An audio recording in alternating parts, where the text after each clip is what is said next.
오라 우리가 굽혀 경배하며 우리를 지으신 여호와 앞에 무릎을 꿇자. 대저 저는 우리 하나님이시오 우리는 그의 기르시는 백성이며 그 손의 양이라. 너희가 오늘날 그 음성 듣기를 원하노라. 아멘. 우리의 마음과 정성과 뜻을 다하여 우리 하나님께 예배드리겠습니다.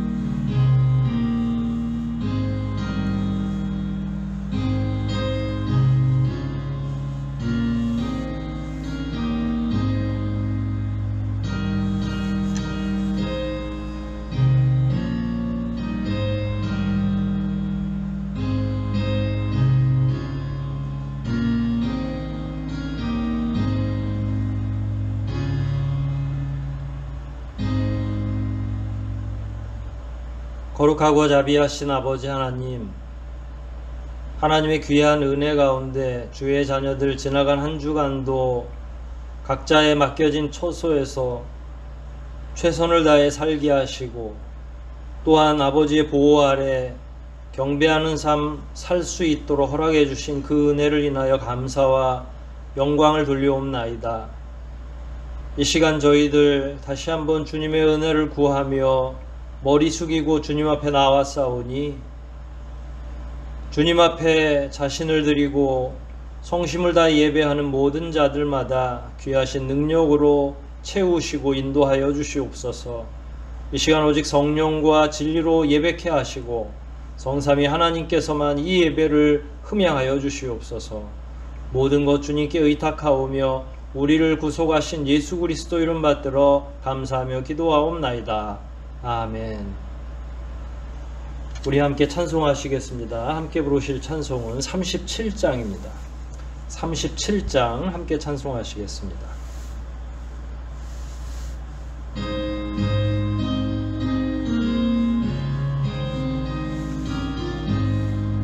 주 예수 이름 높이요 다 찬양하여라.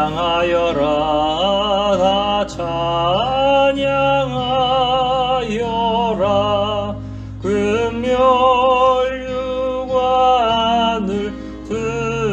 들여서 만유의 주를 찬양하세. 찬양 찬양 찬양 만유의 주 찬양. 주 예수 당한 고난을 못 잊을 죄이나 못 잊을 죄이나 내 귀한 보배 바쳐서 만유의 주를 찬양하세. 찬양 찬양 찬양 만유의 주 찬양. 이 지구 위에 거하는 온 지파 족속들 온 지파 족속들 그 크신 위엄 높여서 만유의 주를 찬양하세. 찬양 찬양 찬양 만유의 주 찬양. 주 믿는 성도 다 함께 주 앞에 엎드려 주 앞에 엎드려 무궁한 노래 불러서 만유의 주를 찬양하세. 찬양 찬양 찬양 찬양 만유의 주 찬양 아멘. 이 시간 사도신경하심으로 우리의 신앙을 고백하겠습니다. 전능하사 천지를 만드신 하나님 아버지를 내가 믿사오며 그 외아들 우리 주 예수 그리스도를 믿사오니 이는 성령으로 잉태하사 동정녀 마리아에게 나시고 본디오 빌라도에게 고난을 받으사 십자가에 못 박혀 죽으시고 장사한 지 사흘 만에 죽은 자 가운데서 다시 살아나시며 하늘에 오르사 전능하신 하나님 우편에 앉아 계시다가 저리로서 산 자와 죽은 자를 심판하러 오시리라. 성령을 믿사오며 거룩한 공회와 성도가 서로 교통하는 것과 죄를 사하여 주시는 것과 몸이 다시 사는 것과 영원히 사는 것을 믿사옵나이다. 아멘. 이 시간 성시교독하겠습니다. 함께 나누어 드린 유인물들을 참고하시면 되겠습니다. 온라인으로 제공되는 순서지 참고하시면 됩니다. 함께 교독할 말씀은 시편 116편 말씀입니다. 시편 116편 말씀 교독하겠습니다. 여호와께서 내 음성과 내 간구를 들으심으로 내가 저를 사랑하는도다.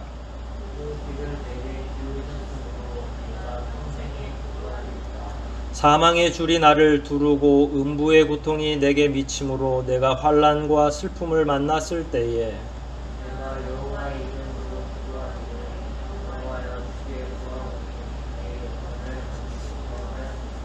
여호와께서 내게 주신 모든 은혜를 무엇으로 보답할꼬?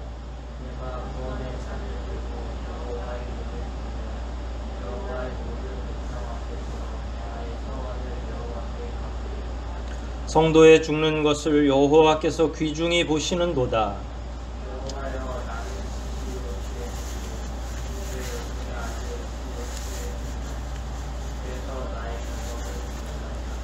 내가 주께 감사제를 드리고 여호와의 이름을 부르리이다.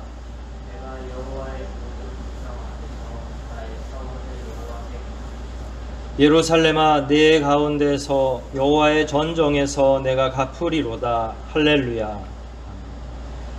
이 시간 우리 회개와 간구의 기도 드리십니다. 지나간 한 주를 생각하시면서 회개의 기도를, 새로운 한 주를 기대하는 마음으로 간구의 기도 드리시고 기도 후에 남한영 장로님 기도 인도해 주시겠습니다.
거룩하신 하나님 아버지, 전능하시고 자비로우신 하나님 아버지, 거룩하고 복된 주일 주님 앞에 나와 찬양하고 예배하오니 홀로 영광 받아 주시옵소서.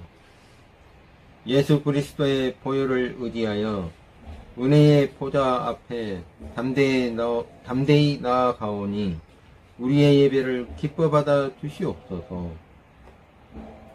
사랑의 하나님, 주님께서 보호해 주시고 동행하여 주심을 알면서도 순간순간 세상의 염려와 이기심으로 인해 세상의 것들을 먼저 구하였던 우리의 욕심들을 회개합니다. 이 시간 성령님께서 우리 가운데 역사하여 주셔서 영과 진리로 예배하게 하시며 구원의 감격과 기쁨을 누리는 복된 시간 되게 하여 주시옵소서. 하나님은 우리를 변함없이 사랑하시는데 하나님을 향한 우리의 마음은 자주 변합니다. 긍휼히 여겨주시고 날마다 믿음을 더하여 주셔서 항상 변하지 않는 마음으로 주님을 사랑하며 주신 말씀에 순종하는 저희들 되게 하여 주시옵소서. 저희들은 하나님의 임재 안에 살고 있는 새로운 피조물입니다.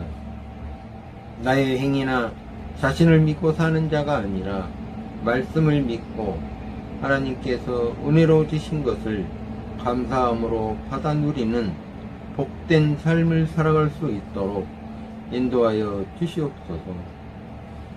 주님, 코로나19가 4차 유행의 기로에 서 있습니다. 주님의 긍휼하신 손길로 이 나라를 지켜주시옵소서.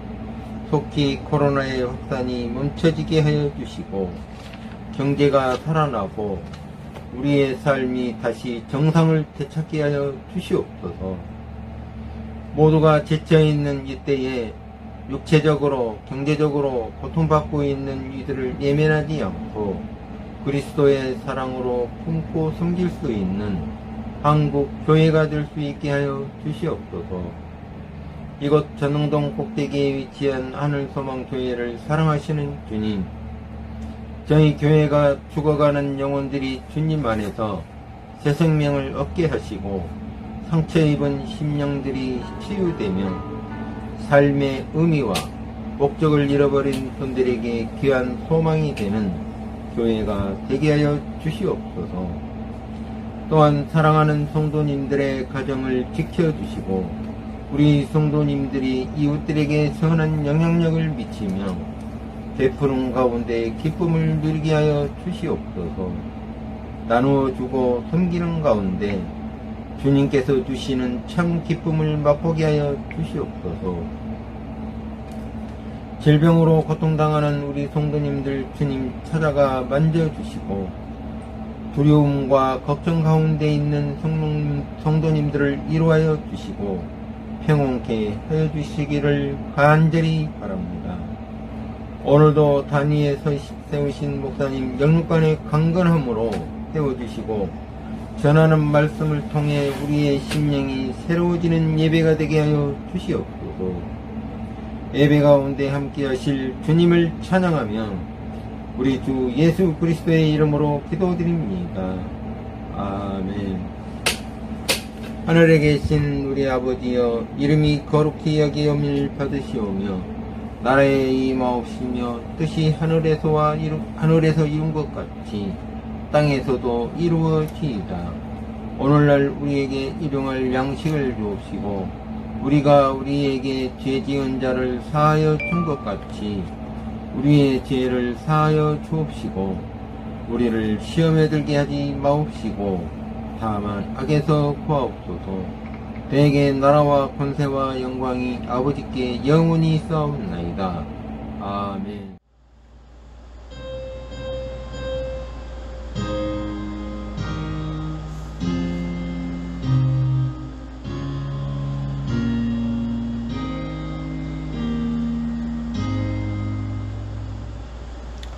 우리 함께 찬송 부르시겠습니다. 함께 하실 찬송은 338장입니다. 338장 찬송하시겠습니다.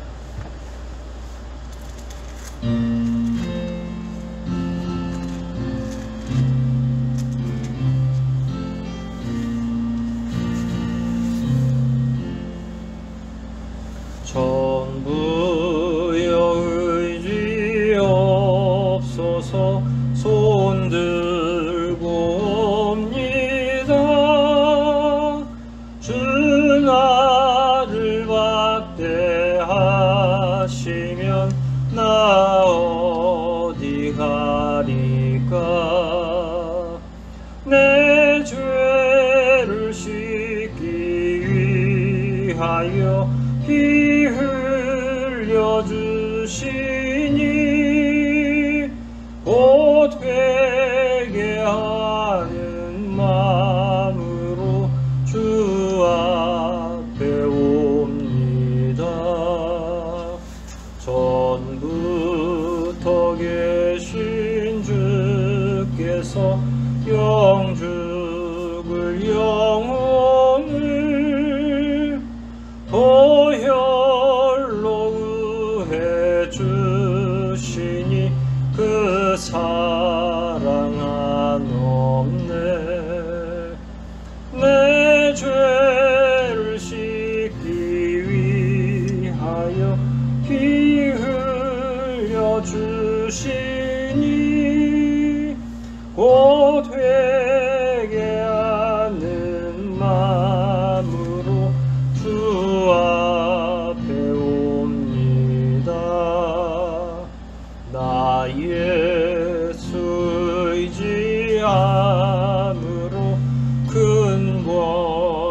받아서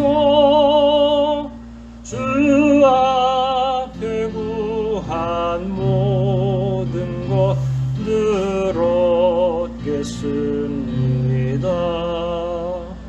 내 죄를 씻기 위하여 피 흘려 주시니 곧 회개하는 마음으로 주 앞에 옵니다. 아멘.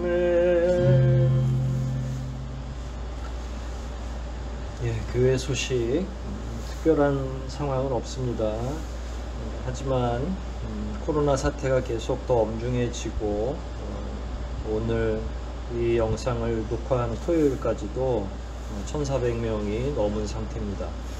본래 한 2주 정도 시행해보고 그 단계를 낮춘다고 했는데 아마 그렇게 되기는 쉽지 않을 것 같다 이렇게 생각이 됩니다. 각 가정에서 영상으로 밖에는 당분간 예배드리지 못할 것 같고 하루속히 이 모든 상황이 종료될 수 있도록 성도분들의 계속 끊임없는 기도를 좀 요청을 드리고 그 각 가정에서 또 속한 사업장에서 활동하실 때 건강 더 유념해 주시고 이 엄중한 상황 속에서 가정도 잘 지키시고 신앙도 자기 믿음도 잘 세우면서 견뎌내시기를 바랍니다. 항상 기도하시면서 자기 스스로의 경건을 위해 써주시기를 더욱더 부탁을 드립니다. 교회 청소하시는 분들 나오셔서 방역까지 다 해주고 계시는데 감사합니다. 한 주 한 주 지날 때마다 더 힘을 기울여 주시고 애써 주시기를 바랍니다. 공동체 기도 3가지 내용 우리 함께 봉독하겠습니다. 공동체 기도 1. 코로나로 인해 다양한 위험에 처한 모든 사람들에게 하나님의 은혜를 더하소서. 2. 중고등부 교사들이 하나님의 마음을 품고 영혼을 깊이 사랑하게 하소서. 3. 코로나19와 더운 날씨까지 겹쳐 어려운 가운데 있는 하늘소망교회 성도들과 함께 하소서. 아멘.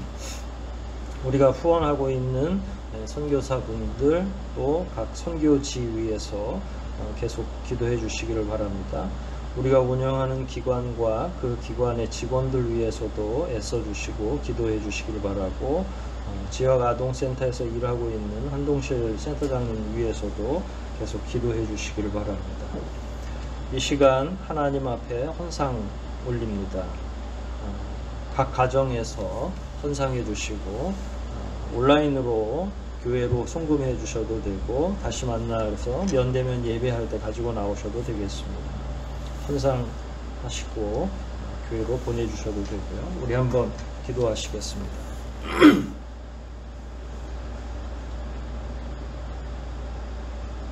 자비하시고 거룩하신 아버지 하나님,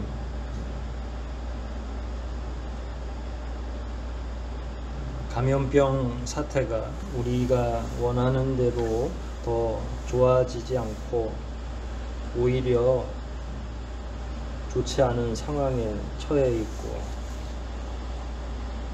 이런 가운데 이제 폭염까지 쏟아지고 있어서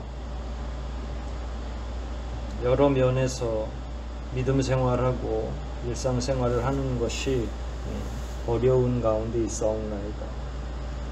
그럼에도 불구하고 아버지의 도우시는 은혜와 손길이 있어 지나간 한 주간도 주의 자녀들 보살핌을 받고 이처럼 주님 앞에서 예배함으로 새로운 한 주간을 맞이할 수 있는 것을 인해 다시 한번 감사와 영광을 돌리옵나이다.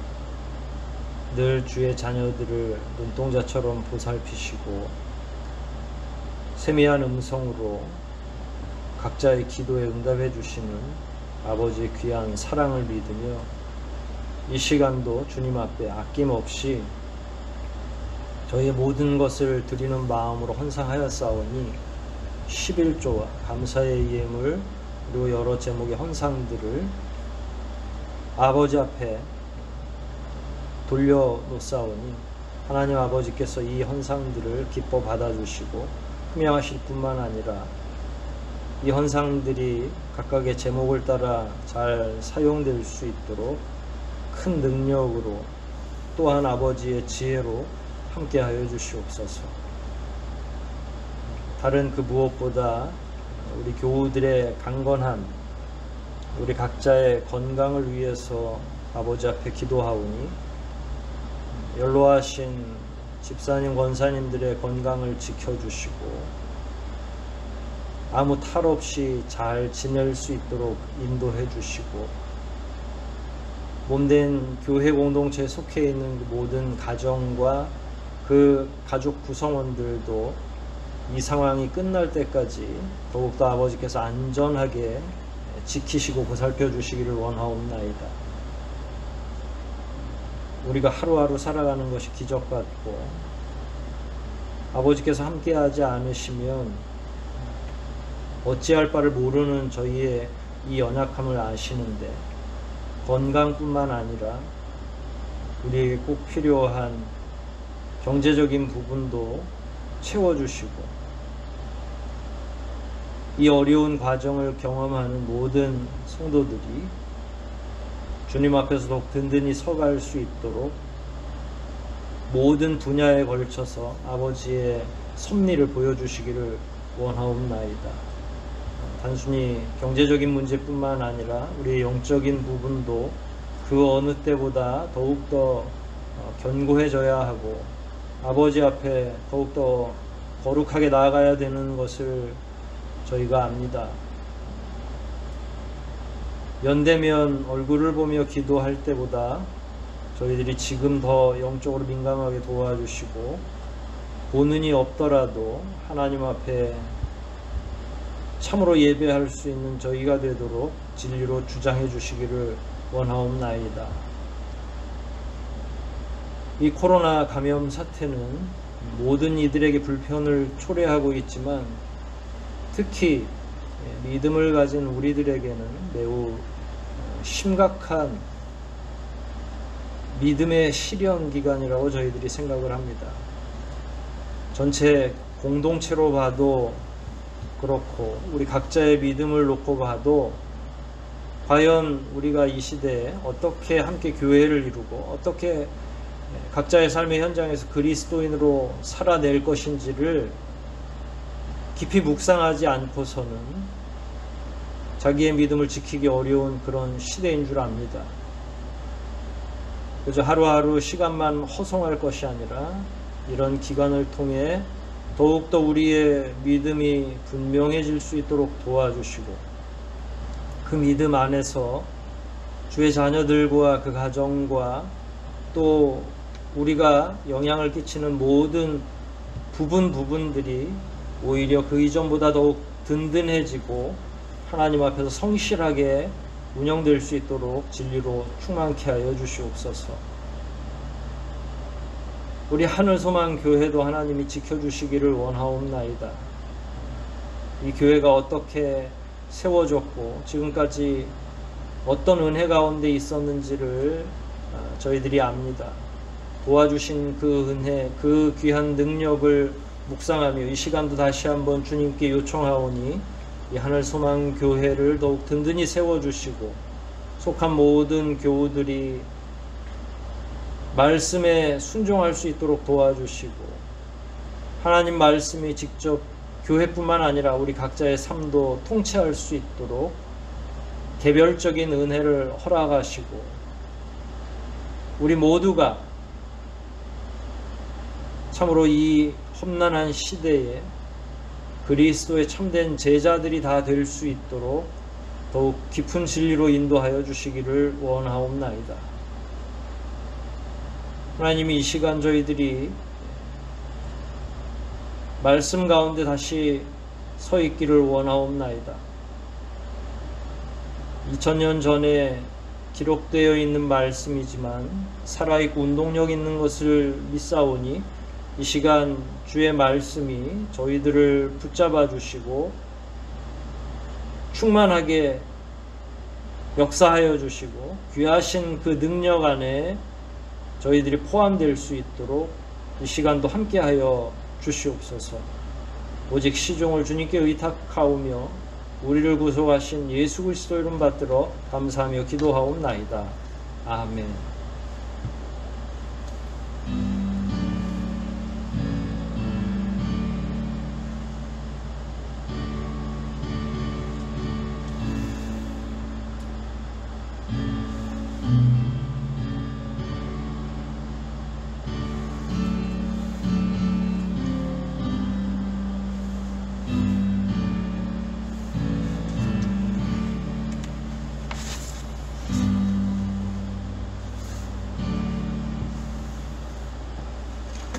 이 시간 우리 하나님 말씀 함께 찾아서 읽고 성경을 공부하도록 하겠습니다. 함께 읽을 하나님의 말씀은 신약성경 사도행전 3장입니다. 사도행전 3장 1절로 10절까지 말씀입니다.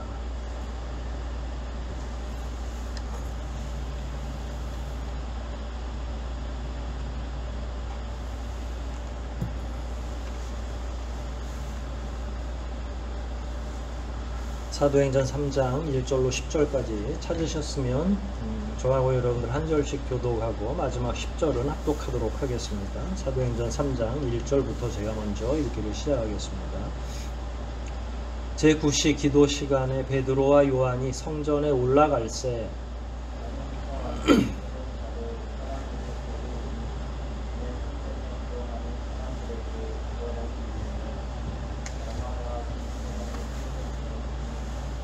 그가 베드로와 요한이 성전에 들어가려 함을 보고 구걸하거늘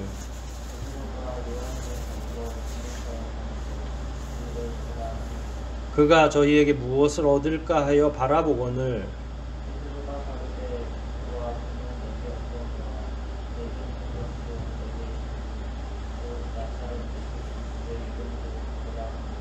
오른손을 잡아 일으키니 발과 발목이 곧 힘을 얻고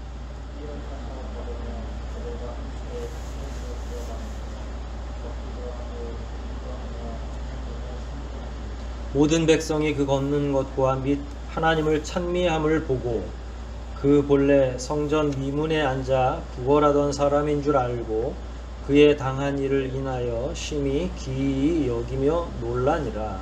아멘.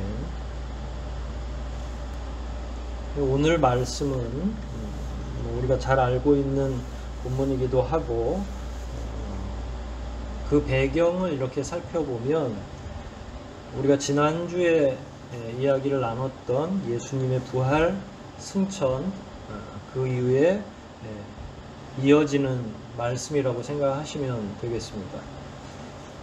예수님께서 40일 동안 제자들과 함께 하셨고 예수님 승천하시고 또 열흘 있다가 오순절 마가의 다락방 사건이라고 보통 이야기하죠. 성령의 체험을 강하게 한 다음에 그 다음에 이제 가론 유다의 제자 자리 12명이었는데 이제 가론 유다가 스스로 목숨을 끊어서 한 자리가 공석이 됐는데 그 자리를 이제 제비를 뽑아서 마띠아로 채우게 되죠. 그게 1장, 2장까지 등장하는 내용입니다. 그리고 그 내용 끝에 이제 오늘 3장이 시작이 되는 거죠.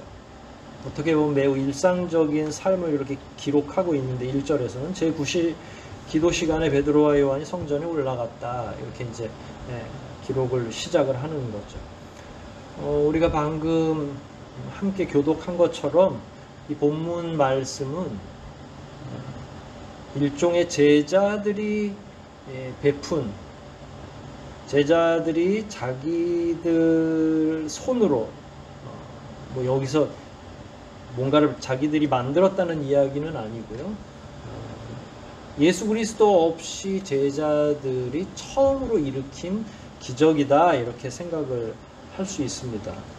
사실 이면을 보면 제자들이 뭔가 능력을 베푼 건 아니죠. 다 그 이면에 하나님이 함께 하시고 오늘 우리가 예수 그리스도의 이름과 관련해서 공부할 건데 이제 그런 도움으로 한 거지 제자들이 뭔가를 터득해서 한 건 아니죠. 뭐 여하튼 그런 첫 번째 기적이 기록되어 있는 게 이 사도행전 3장에 나오는 이야기입니다. 방금 전에 말씀드린 것처럼 가룟 유다의 자리를 마띠아로 채우고 뭐 등등 이런저런 일들을 진행하는 걸 우리는 교회의 기초를 특히 초대교회의 기초를 세우는 일로 이해할 수가 있습니다. 교회의 기초를 잘 세우는 중에 이제 오늘과 같은 사건이 연결되고 일어나는 거죠. 사실은 우리는 1절로 10절까지의 말씀만 읽었지만 이 10절 이후에 11절부터 이 사건으로 말미암아 더 많은 일들, 더 다양한 일들이 활발하게 이루어지기 시작하죠. 우연처럼 일어난 일이지만 주님 앞에는 우연이 없는 거죠. 그래서 매우 중요한 내용이 바로 이 3장에서 시작되고 있다 이렇게 이해하시면 되고요. 사건은 사실은 간단합니다. 베드로와 요한이 성전 미문을 지나가다가 어떤 사람을 만났고 그 사람을 고쳐주는 과정이죠.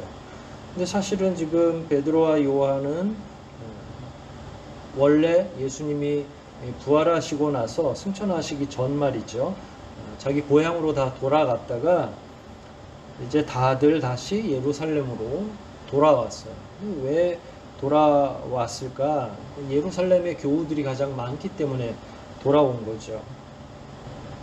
거기에서 예루살렘에서 머물면서 교우들을 더 든든히 하고, 왜냐면 그 사순 기간 동안에 예수님이 이 땅에서 승천하시기 직전까지 머무셨던 그 기간 동안에 직접 예수님을 또 만난 사람들 말고 만나지 못한 사람들도 또 굉장히 많이 있었거든요. 그러니까 그 사람들을 잘 추스르고 교회의 기초를 놓는 일이 매우 중요하기 때문에 아직은 다른 데로, 다른 지역으로 가서 복음을 증거하거나 하지 않고 예루살렘을 먼저 복음을 증거하려고, 예루살렘 지역에 먼저 복음을 증거하려고 전부 예루살렘에 지금 모여서 활동을 하고 있는 중입니다. 그러는 가운데 유대 전통에 따라서, 유대의 종교적인 전통에 따라서 베드로와 요한은 기도하러 성전으로 올라갔죠. 몇 시에 올라갔다고 표현됐습니까? 1절에 보면 제9시에 올라갔다 이렇게 표현되어 있는데, 여기서 제9시라고 하는 건 오후 3시를 의미합니다. 아침 9시를 의미하거나 저녁 9시를 의미하는 게 아니라 오후 3시쯤. 이 아열대 교회에서 오후 3시면 굉장히 뜨거운 시간이죠. 매우 뜨거운 시간이지만 여하튼 하루에 5번 정도 이상씩 기도하는 유대인들에게는 기도할 수 있는 시간으로 정해져 있고, 기도하기 위해서는 각자의 집에서도 가능하지만 가능하면 성전으로 올라가서 사람들과 더불어서 이렇게 기도하기도 하고, 성전으로 올라간다고 하는 건 그 성전 안에 있는 일종의 하나님의 임재, 이런 것들을 더 가까이서 느끼고 깨닫기 위해서 성전으로 올라가는 거죠. 그래서 어느 날도 여전히, 이게 몇 월 며칠인지 모르지만 여느 날처럼 올라간 거죠. 오가면서 사람도 만나고 아까 말씀드린 것처럼 복음도 전하려고 올라가는 중이에요. 베드로와 요한이 늘 잘 사용하는 문이 하나가 있었는데 오늘 본문에도 나오죠. 아름다운 미자를 써서 미문으로 들어가려고 그쪽으로 갔죠. 그냥 이름대로 다, 혹은 그 상황대로 이해하시면 돼요. 아름다운 문이라고 했으니까 예루살렘 성 안으로 들어가는 문 가운데 이쪽 문이 제일, 문 자체도 아름답고 지나가는 풍경도 아름다울 수 있겠죠. 여하간 다른 문을 미문이라고는 하지 않고 요 문만 아름다운 문이라고 하는 거니까요. 이 문으로 이제 지나가려고 하는데 그 이전에 어떤 일이 있었냐면 이게 날 때부터, 나는 시점부터 장애인임. 근데 이게 나면 이후에, 낳고 난 다음인지 나면서부터인지는 정확하게 기록이 돼 있지 않아요. 뭐 여하튼 하반신이 완전히 마비되어 있는 어른 장애인 한 분을 여러 사람의 그 동료들이 미문 쪽에다가 옮겨 놓죠. 매일 여러 명이 들어서 이 사람을 미문에다가 놔두는데, 그 놔두는 목적이 뭐죠? 본문을 이렇게 보니까 여러 명이 같이 왜 옮기죠? 국어를 하도록 하기 위해서, 일종의 이 사람의 직업 생활이라고 할 수 있겠죠. 가끔 이 본문뿐만 아니라 다른 본문에서 이렇게 연약한 사람을 이용하는 자들도 있죠. 귀신 들린 그 여자를 계속 그 점을 치게 해가지고 거기서 나오는 수익을 얻는 사람들도 사도행전에 등장하는데, 이제 그런 사람들 종류의 하나인지 아니면 진짜 친구들인지는 잘 모르겠지만, 구걸 활동을 통해서 아마 먹고 사는 일을 해결하려고 하는 그런 일군의 무리가 있었던 것은 맞고, 그러기에는 이 미문 자리가 굉장히 좋은 자리였던 것 같아요. 왜 좋은 자리인 거 하니, 그 원래 종교의 본령 가운데 하나가 가난한 사람들을 구제하는 일이죠. 종교의 본령 중에 하나가 구제라는 건 기독교뿐만이 아닙니다. 유대교도 그렇고 기독교도 그렇고 불교도 그렇고 어떤 종교든지 연약한 사람 돕는 건 종교의 굉장히 핵심적인 주요한 일들 가운데, 사명 가운데 하나라고 할 수 있겠죠. 이것과 구걸하는 게 왜 어떤 관계가 있느냐? 종교의 본령인 구제가 있다고 말씀을 드렸고, 그런데 기도하러 가는 중에 가난한 사람을 만나면 그 사람들 입장에서는 구제를 해야 돼요, 안 해야 돼요? 기도하러, 하나님을, 신을 만나러 가는 중에 원래 그 종교의 계율 중에도 구제하라고 했는데, 지금 그 시간을 드리려고, 하나님 앞에 나아가서 기도하려고 하는, 그야말로 마음속으로도 집중이 되어 있는 그런 가운데 가난한 사람을 이렇게 만나니까, 구제해야 될 사람을 만나니까 당연히 구제하는 일이 필요하고, 본인 스스로도 구제해야 되겠구나, 동전이라도 쥐어주고 가야 되겠구나, 이런 생각을 한다는 거예요. 왜 이렇게 생각하냐면, 구제라고 하는 행위는 어떻게 보면 가장 손쉬운 자기 정화를 의미해요. 하나님 앞에 못 살았던 거, 잘못했던 거를 회개하고, 누군가 연약한 사람을 돕는 일은 하나님이 나를 칭찬하실 일로 여기거든요. 그러니까 가뜩이나 기도하러 가는데 하나님 앞에 내가 좀 잘한 걸 말씀을 드려야 되잖아요. 하나님, 제가 그래도 오다가 가난한 사람이 있어서 구제했어요 라고 칭찬 들을 만한 일을 해야 되는데, 정확히 딱 그 문 앞에서 가난한 사람이 구제를 도와달라고 하니까 이런 게 다 맞아 떨어지는 거죠. 그래서 이 자리가 아마 그 하반신 마비를 경험하고 있는 이 장애우에게는 매우 중요한 자리다라는 거예요. 그러니까 장애우도 지금 성전 미문으로 출근을 한 거고요. 베드로와 요한도 복음을 증거하러 가는 거니까 복음 전도자에게 있어서 열심히 복음도 증거하고 사람들 만나고, 또 모두에서 말씀드린 것처럼 11절부터는 이제 많은 사람들 앞에서 베드로가 설교를 하게 되는데, 결국은 베드로와 요한도 출근하는 것과 마찬가지죠. 서로 목적은 다르고 하는 일은 다르지만 미문에서 그렇게 두 부류가 만나는 거예요. 그랬을 때 이제 누가 먼저 말을 거냐면, 하반신이 마비되어 있는 이 장애우가 먼저 베드로와 요한에게 말을 걸죠. 뭐라고 말을 걸었을까요? 구제해달라고 구걸했다라는 거예요. 3절 마지막에 보면 구걸했다. 우리나라에서는 구걸할 때 뭐라고 그러죠? 가난한 사람이 부유한 사람이 이렇게 지나갈 때 뭐라고 그래요? 뭐라고 그래야 돈을 주죠? 한 푼 주십시오, 한 푼 줍시오, 이렇게 이야기하겠죠. 이 사람 자기 일을 하는 겁니다. 근데 복음 사역자는, 여기서 뭐 당연히 베드로와 요한이지만, 예나 지금이나 가난했어요. 그리고 본문 전체를 보니까 베드로와 요한은 그 흔한 잔돈도 한 푼 지금 가지고 있지 않은 거죠. 그러니까 매우 지금 가난한 삶을 살아가는 거고, 그냥 하반신 마비를 당하고 있는 이 장애인보다 건강의 면은 좋다고 할 수 있지만 뭐 사는 건 제가 봐서는 거기서 거기인 것 같아요. 베드로와 요한도 최저 생활을 했을 거고, 이렇게 가난한 사람을 도와줄 수 있는 잔돈도 없었다는 거예요. 잔돈이 있으면 이제 큰 문제가 벌어져요. 가정이지만 잔돈이 있었으면 이 사람을 고칠 수가 없었죠. 왜냐하면 구걸하는 사람에게는 그 구걸에 응해주는 거예요. 100원짜리든 500원짜리든 있는 걸 전달해주면 그걸로 사실 그 사람과 나 사이에 오고 가야 될 커뮤니케이션은 다 끝나는 거죠. 근데 돈이 없으니까 그거 대신에 다른 걸 주겠다는 이야기예요. 그러니까 돈이 없는 게 어떻게 보면 굉장히 이 상대편에게는 잘 된 거죠. 동전도 몇 개 없어서 베드로는 마음속에 아마 미안했을 수도 있겠지만, 뭐 다음 일어나는 상황들을 보면 오히려 굉장히 축복된 상황이 이 장애우에게는 발생하죠. 베드로가 4절입니다. 요한으로 더불어서, 그러니까 요한과 베드로가 한 목소리로 그 사람에게 주목하여 가로되, 그 사람을 바라봤을 뿐만 아니라 그 사람에게도 뭐라고 했냐면 4절 마지막에 우리를 보라.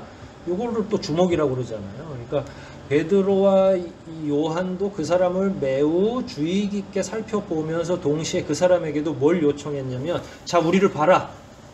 우리에게 집중해봐라 라고 하는 거예요. 그리고 나서 제일 유명한 말을 하죠. 우리가 너한테 줄 수 있는 동전 한 푼도 없지만 그 대신에 나사렛 예수 그리스도 이름으로 일어나 걸어라 라는 거예요.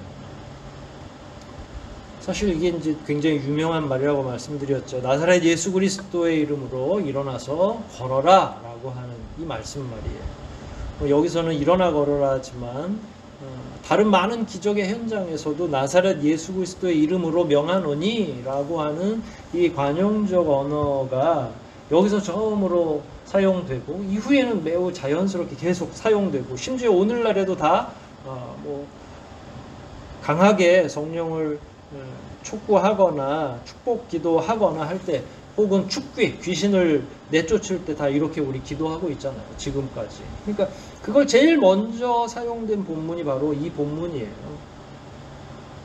사실 나사렛 예수 그리스도의 이름으로 일어나 걸으라, 이게 오늘 이제 중요한 말이지만, 이 말 직전에 이 가난한 거린이 깜짝 놀랄 말은 먼저 하죠. 뭐냐면 우리가 너에게 줄 돈이 없다 이렇게 말하는 거죠. 사실 동전 몇 개라도 얻는 게 그야말로 최고의 기쁨인 이 사람에게는 청천벽력과 같은 말이죠. 돈이 없다는 거죠. 근데 사실 그 말 다음에 바로 다음 말이 이어진 거예요. 없지만 그럼에도 다른 걸 줄 게 있어. 여기까지는 희망이 좀 약간 있죠. 동전은 없는데 다른 게 있어. 그러면은 상상을 하면 뭐가 있겠어요? 돈이 없으니까 먹을 걸 주려나? 뭐 빵을 싸왔나? 이렇게 생각할 수 있죠. 그런데 그 다음에 나사렛 예수 이름 이렇게 얘기하면 사실은 무슨 희망이나 기대 같은 따위는 생기기가 어렵죠. 근데 이 말 전체를 다 들어보면 우리야 뭐 워낙에 이 말씀을 잘 아니까 그런데, 이 가난한 분 입장에서 보면 한 말씀 한 말씀이 뭐 이렇게 별로 자기에게 중요하게 와닿을 수 있는 말은 아니었던 거죠. 마지막 말도 마찬가지예요. 우리끼리는 중요하게 여기는 말이죠. 나사렛 예수 그리스도의 이름으로 일어나 걸으라. 이게 얼마나 중요해요. 그런데 그 사람 입장에서는 현실적이에요, 비현실적이에요? 꽤 오랫동안이나 마비되어서 이렇게 앉아있는 분이 일어나 걸으란다고 걸어지고 하겠어요? 굉장히 비현실적인 거예요. 돈도 없는데, 만약에 이제 이런 상황이라면 돈도 없는데 일어나 걸으라고 하니까 뭐 약 올리는 것도 아니고 일어나서 걷지 못하는 상황을 뻔히 알면서 걸으라고 하는 게 이게 가능하겠어요? 그런데 이제 그 중간에 있는 말, 나사렛 예수 그리스도의 이름으로, 이 말이 뭔가 동력으로 작용되면 엄청난 일이 벌어지겠죠. 이런 말을 해놓고 베드로가 행동으로 옮깁니다. 행동으로 어떤 행동으로 옮겼죠? 7절인데요. 6절에서 일어나 걸어라 이렇게 이야기한 다음에 7절에 오른손을 잡아 일으키니 라고 했어요. 서로 마주보고 있는 상태라면 오른손을 내밀어야 오른손을 상대편의 오른손을 또 잡아낼 수 있거든요. 마치 우리가 악수하듯이 그래야 힘이 생기는 거잖아요. 그러니까 악수하듯이 해서 잡아 당기면서 이 말씀이 능력이 되면서 일어나게 된 거죠. 사실 한 손만 내밀었다고 하는 것도 특기할 만한 상황이에요. 왜냐하면 이 사람이 처음에 미문 앞으로 올 때 혼자서 온 거나 한둘이 도와준 게 아니라 여러 명이 최소한 서너 명 이상 되는 사람들이 이 사람을 부축해서 여기까지 온 거잖아요. 그런데 베드로가 한 손의 오른손만 사용해서 이 상대편의 오른손을 잡아 끌어 당기는 거예요. 사실은 경험해 보신 분들은 알겠지만 그냥 일반 장애인이 아니라 일반 사람들도 그냥 장애가 없는 사람, 앉아있는 사람도 한 손으로 일으키려면 내 힘을 이렇게 딱 줘야만, 허리에다 힘을 확 주고 끙 하고 이렇게 당겨야만, 또 그 상대편도 반동을 줘야만 일어날 수 있는 거죠. 근데 이게 하반신 마비의 장애를 겪고 있으면 몸이 더 늘어집니다. 이게 척추도 곧고 해서 힘을 받아야 일으켜 세우는 사람이나 일어나는 사람이나 쉽게 일어나는 거죠.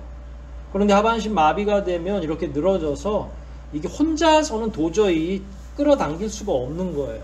둘도 쉽지 않을 거라고 저는 생각을 해요. 그래서 여러 명이 이 사람을 데려오고 데려가고 하는 건데, 뭐 여하튼 나사렛 예수 그리스도의 이름으로 일어나 걸어라 이렇게 이야기한 다음에 베드로가 혼자서 오른손을 내밀고 이 사람도 결국은 그 손을 잡고서 일어나게 된 거죠. 7절 중반부터 보면 발과 발목이 곧 힘을 얻었다. 참 놀라운 일이죠. 우리는 늘 이런 말씀을 읽어서 놀랍지 않을 수 있고 그냥 이야기로만 볼 수 있지만 그 당시 그 주변에서 만일 이런 광경을 봤다면 11절부터는 그런 내용이거든요. 그 광경을 목격한 사람, 그 다음에 이런 기적을 당한, 체험한 사람, 이런 사람들이 막 어우러져서 성전 안에가 그 일대 혼란이 일어나기 시작하죠. 많은 사람들이 막 놀라서 어떻게 해야 될지를 알지 못하고 그 틈에 이제 베드로가 설교하는 게 이제 11절부터 쭉 나오는 건데, 여하튼 이건 쉬운 광경은 아니에요. 우리가 살아가면서 평생 볼 수가 없는 광경이죠. 그런데 성경에는 워낙에 이런 게 자주 있으니까 즉각적으로 발과 발목에 힘이 생기고 서서 걷고 뛰고 엄청나게 빠른 속도로 일이 진행되는 거죠. 이거 엄청난 기적입니다. 사실은 원래는 이게 가능하지가 않은 일이에요. 수십 년 동안 이런 장애를 겪은 사람들은 한 과정 한 과정을 따로 재활을 해야 되죠. 예를 들어서 일어나는 것만도 뭔가를 그 보조기구를 잡고 일어나야 되죠. 우리가 뭐 허리가 아프거나 그러면 옆에 뭐라도 짚고서 일어나지 절대로 일어날 수가 없어요. 엉금엉금 기어다니게 돼 있거든요. 그래 일어나는 것만 해도 제가 봐서는 몇 개월이 걸려서 재활을 해야 되는 거죠. 이제 일어났고 발을 폈다. 이제 걷는 건 또 다른 문제죠. 만약에 우리가 어떤 불의의 사고를 당해서 재활을 해야 된다면 일어나는 것 따르죠. 걸어가는 것 따르죠. 근데 어떻게 뛰기까지 하겠어요? 이거 최소한 몇 년 정도 걸릴 일입니까? 만약에 수십 년 동안 이렇게 앉아서만 생활했던 분이 정말로 기적적으로 좋은 치료를 받아서 수술을 받은 다음이라 하더라도 다음날 걸을 수 있는 게 아니잖아요. 다리 다쳐보신 분들은 알 거예요. 이렇게 일어나서 걷는 게 쉽지 않다. 기구를 이용하고 재활 운동을 해도 몇 년씩이나 걸릴 수 있는 그런 일들인데 이건 뭐 불가능한 일이죠. 사실은 오늘날 기구도 많고 과학적인 운동도 할 수 있고 수술도 잘해도 몇 개월, 수개월에서 몇 년까지 걸리는 이 일이 오늘 주인공은 그냥 한순간에 마치 뭐 짜고 하는 것처럼 이건 진짜면 기적이고 가짜면 사기겠죠. 그럼 뭐 여기서는 당연히 진짜인 거잖아요. 오늘 주인공은 어떤 기구를 짚고서 일어났습니까? 얼마나 빨리 재활을 한 거죠? 어떤 과정을 통해서 재활을 했습니까? 사실은 어떤 기구도 이용하지 않았고 어떤 기간도 필요하지 않았죠. 즉시로 일어났고 즉시로 뛸 수 있는 거예요. 만약에 이 사람이 이용한 게 있다면, 뭔가 활용한 동력이 있다면 그게 바로 뭐냐면 나사렛 예수 그리스도의 그 이름, 그거를 기구 삼아서, 예를 들어서 기구라고 얘기를 했으니까 그걸 동력 삼아서 일어난 것이고 재활할 수 있는 기간을 앞당긴 것이고 그 즉시로 뛰는 것까지 가능한 거죠. 이게 설명 가능한 일입니까?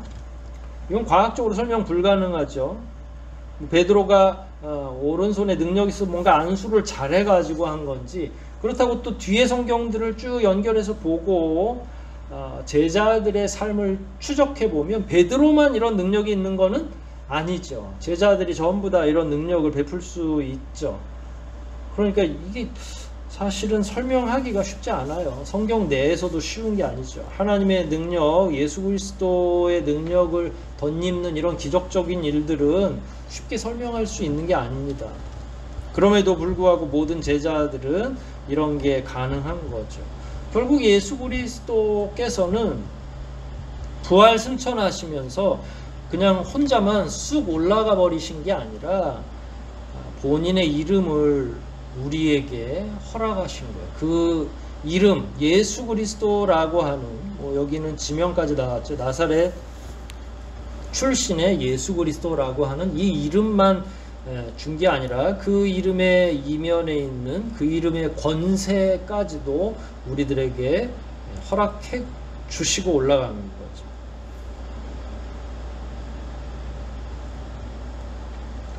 조금 우스운 그 비교가 되겠지만, 우리가 이제 능력 있는 사람들 같은 경우는 가끔 그런 농담을 하죠. 뭐 어떤 가게가 됐든 어떤 업장이 됐든 내 이름 대고 먹던지 사던지, 뭐 다음에 갚아주던지 아니면 그 사람 이름 때문에 가격을 안 받을 수 있겠죠. 그런 말 흔히 합니다. 내 이름 대고 먹어, 내 이름 대고 하면 돼.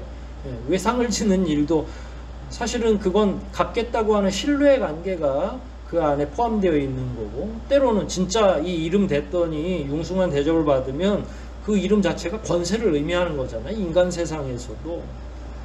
근데 이제 그런 차원의 우리가 생각하는 그런 저속한 능력, 나중에 갚아주는 그런 능력이 아니에요. 예수님은 그냥 비유는 그렇게 했지만 예수님의 이름은 그것과 비교할 수 없는 그 어떤 것보다 능력이고 위대한 힘을 가지고 있는 거예요. 제자들이 그 당시 기적을 일으킬 수 있었던 것은 나름대로 자기들끼리 합숙훈련에서 얻은 게 아니에요. 누구만 할 수 있는 한정적인 능력도 아닙니다.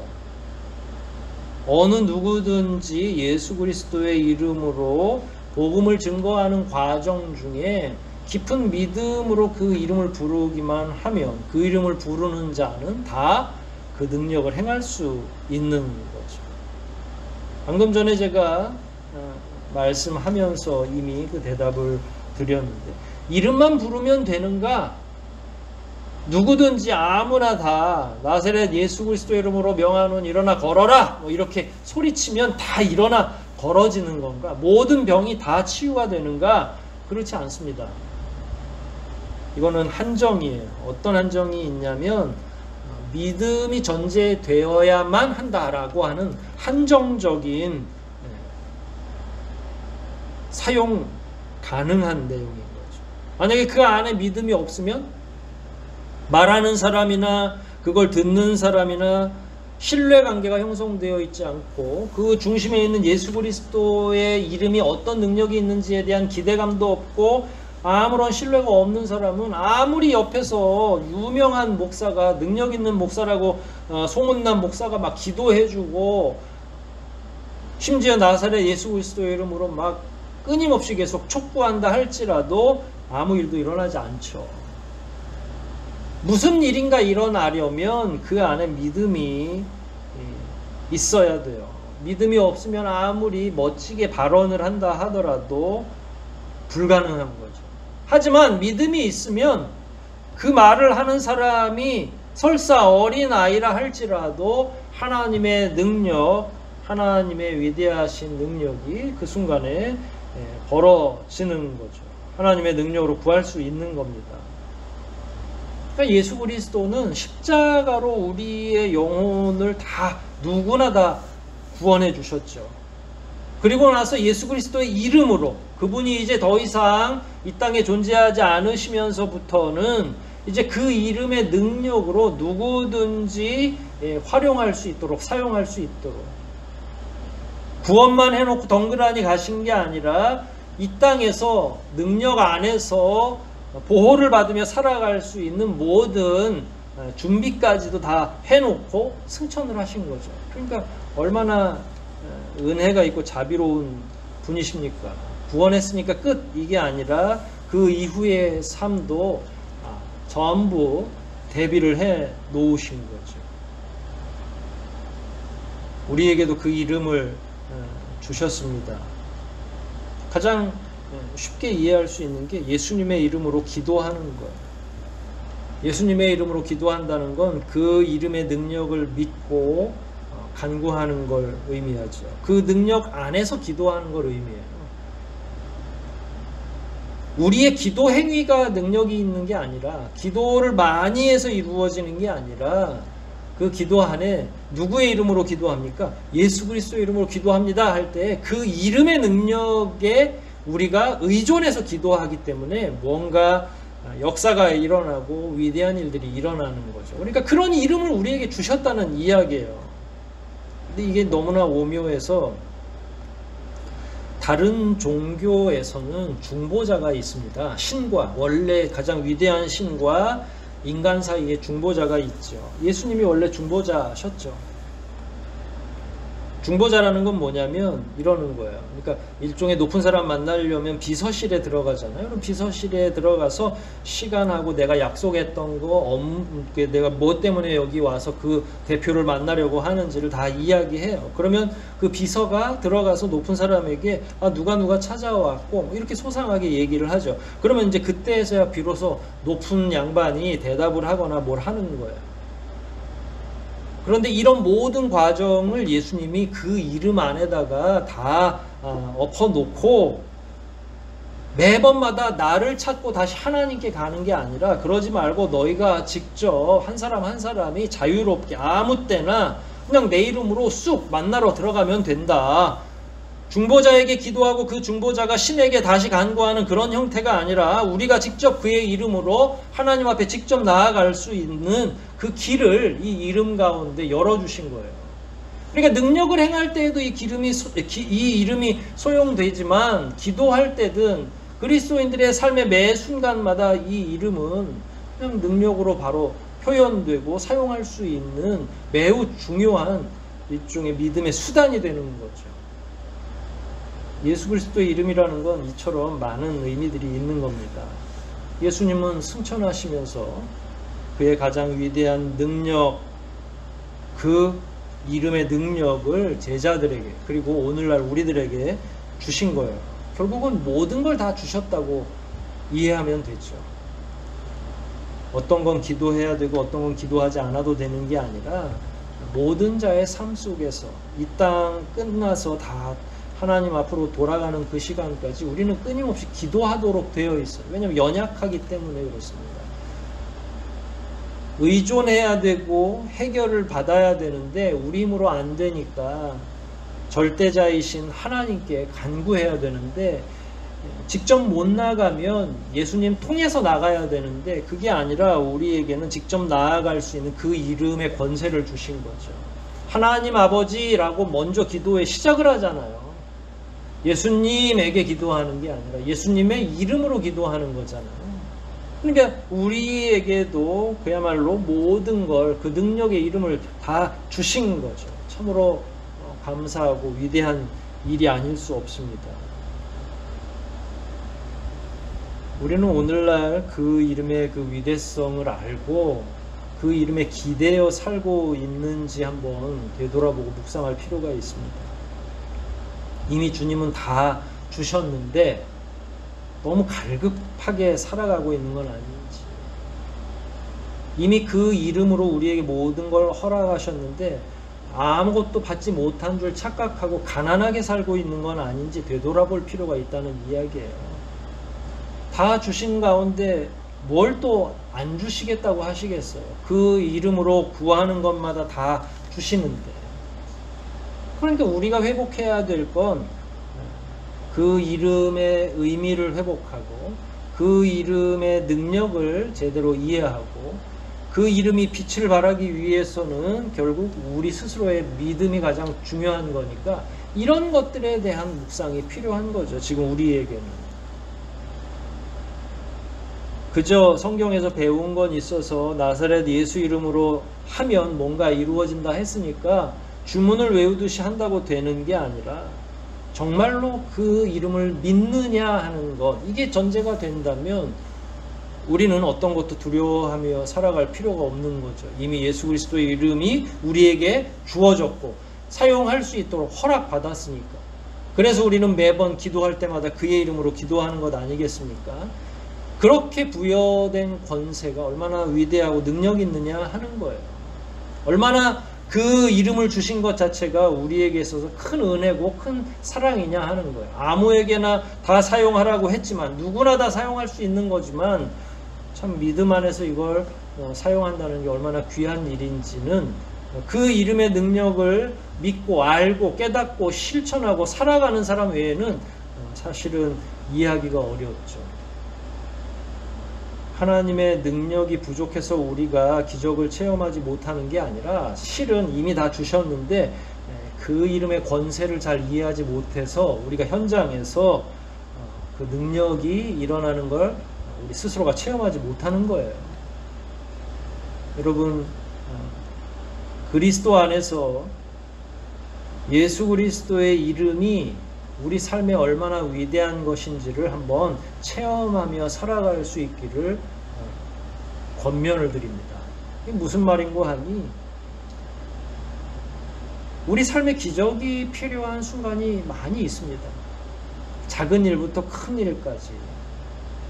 근데 이 기적을 체험하기 위해서는 누군가에게 기도 요청하는 일도 매우 중요하지만 실제로는 자기가 그 이름의 능력을 믿고 신이 하나님 앞에 나아갈 때 가장 확실하게 가장 빠른 시간 안에 체험할 수 있다고 저는 확신합니다. 저도 여태까지 그런 식으로 살아왔기도 하고요.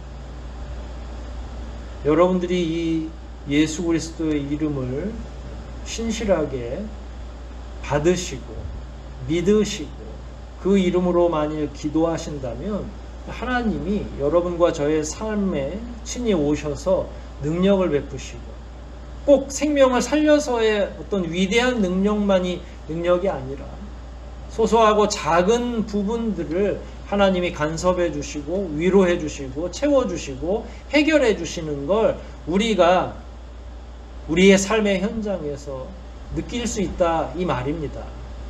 이미 주어진 것을 기억하시고 다시 구할 필요가 없고 그 기도가 회복되고 그 믿음이 회복되기만 하면 그 즉시 하나님께 그 이름으로 간구할 수 있다는 이 사실 기억하시면서 더욱더 삶의 현장에서 하나님의 위대한 능력을 체험하며 살아가시는 저와 여러분 되시기를 주의 이름으로 축원드립니다.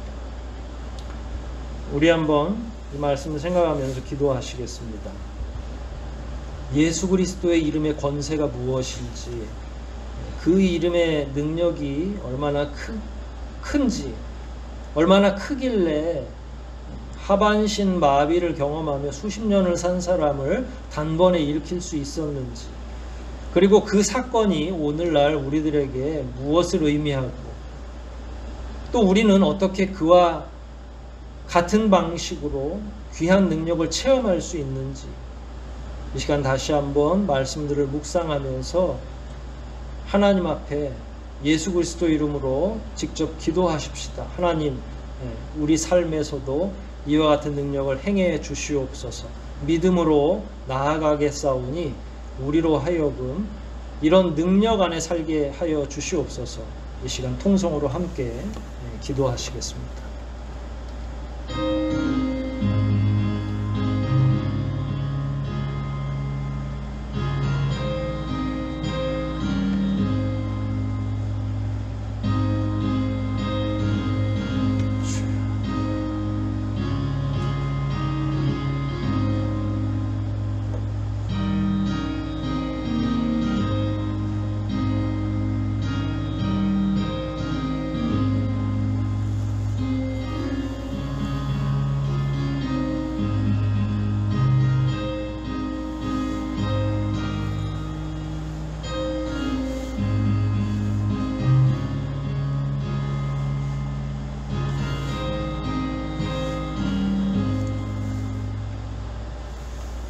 아버지 하나님, 이미 우리에게는 능력이 당도해 있고 어떤 기적이든 체험할 수 있는 준비가 다 되어 있음에도 불구하고 믿음 없는 시대에 믿음 없는 자로 살다 보니 남의 이야기처럼 들리고 우리는 이 이야기와 거리가 먼 것처럼 생각하며 살아가고 있는 이 연약함을 용서하여 주시옵소서. 결국은 이 능력 모두는 베드로 같은 위대한 사도만 행할 수 있는 것이 아니라 나사렛 예수 그리스도 이름을 믿는 자마다 가능한 줄 믿사오니 우리가 매번 기도할 때마다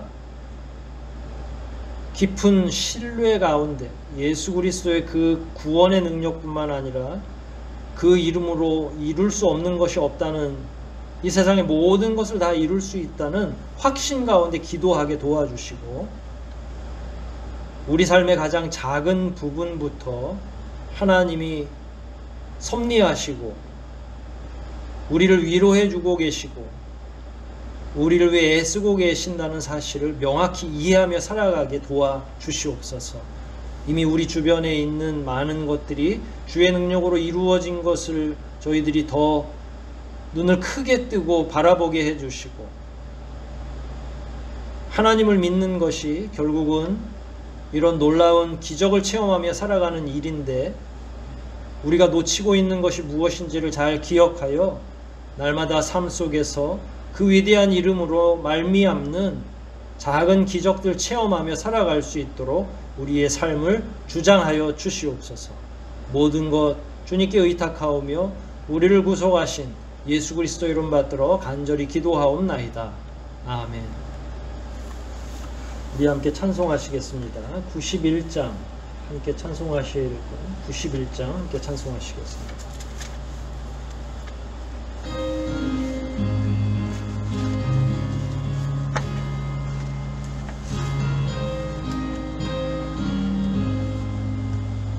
슬픈 마음 있는 사람 예수 이름 믿으면 영원토록 변함없는 그 마음 얻으리.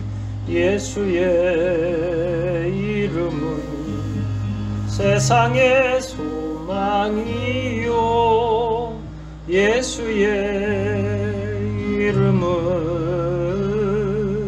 천국의 기쁨일세.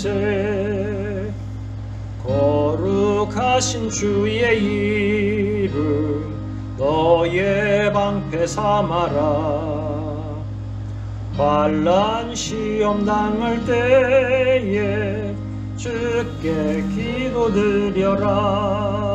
예수의 이름은 세상의 소망이요 예수의 이름은 천국의 기쁨일세. 존귀하신 주의 이름 우리 우리 기쁨 되도다. 주의 품에 안길 때에 기뻐 찬송 부르리. 예수의 이름은 세상의 소망이요, 예수의 이름은 천국의 기쁨일세. 우리 갈 길 다 간 후에 보좌 앞에 나아가 왕의 왕께 경배하며 멸류관을 드리리. 예수의 이름은 세상의 소망이요, 예수의 이름은 천국의 기쁨일세. 구주 예수 그리스도의 은혜와 하나님 아버지의 무한하신 사랑과 교제케 하시는 성령님의 감화 감동 교통하심이 나사렛 예수 그리스도의 이름의 그 권세를 믿으며 그 권세 안에 살기를 소원하는 주의 모든 사랑하는 자녀들과 그 가정과 속한 사업장과 이 교회와 그리고 하나님께서 특별히 사랑하시는 이 나라와 이 민족 위에 지금부터 영원토록 함께 있어지이다. 아멘.